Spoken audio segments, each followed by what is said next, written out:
Ai simțit vreodată că ai ajuns într-un moment în care pur și simplu nu mai poți face lucrurile așa cum le făceai până atunci? Că deși viața ta pare foarte bine organizată, poate chiar privilegiată, ceva nu e la locul lui? O voce îți șoptește și îți cere să o asculți. Nu oricum, ci cu toată atenția.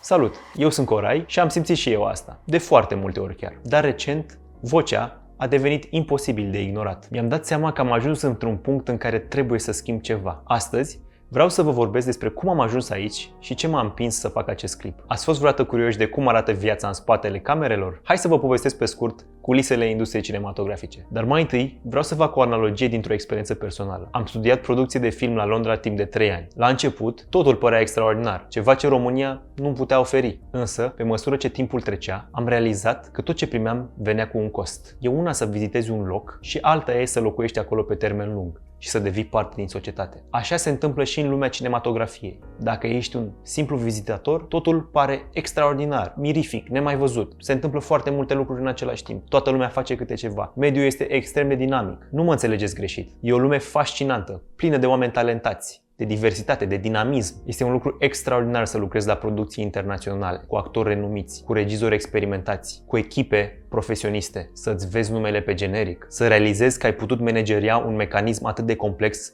și totodată să fii parte din el. Sunt puține industrii în lume care pot oferi o diversitate atât de mare precum industria aceasta. Dar orice lucru frumos vine și cu un preț. Și atunci, firesc, ajungi să spui câteva întrebări.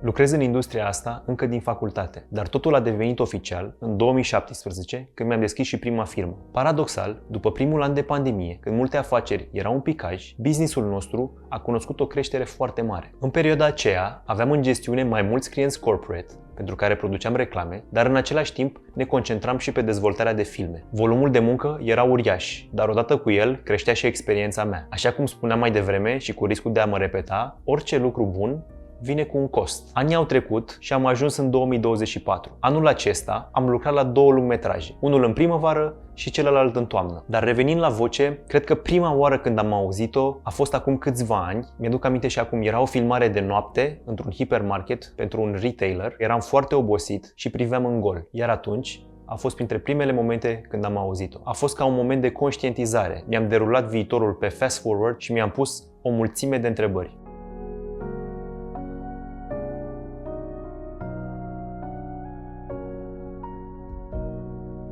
Picătură cu picătură, acea voce a crescut în intensitate. În timp, a devenit un lac, apoi un râu și mai apoi o mare. Așa că, în 2024, am decis să o ascult și să-i răspund. Nu prin vorbe, ci prin fapte. De asemenea, cred că universul are propriul lui mod de a aranja lucrurile, iar finalul acestui an a fost unul tumultos, atât pentru mine, cât și pentru familia mea. Aceste evenimente cred că mi-au dat în final imboldul necesar de a lua acțiune. Deci, până la urmă, ce urmează pentru mine? Simt că ceea ce îmi dă satisfacție este să creez, dar să creez ceva cu însemnătate. Ceva ce poate să-i ajute și pe cei din jurul meu. Știu că trebuie să-mi ascult instinctele mai mult. Știu că trebuie să devin mai recunoscător pentru tot ce am, că trebuie să am grijă mai mare de mine. Dar de asemenea știu că pot face lucrurile mai diferit ca până acum. Este foarte important să-ți creezi un mindset prin care să vrei să înveți continuu. Iar acum la final aș vrea să vă mărturisesc un lucru. Am filmat acest clip în primul rând pentru a începe. Aș putea spune că l-am făcut pentru mine, însă cred cu tărie că acest clip poate avea un ecou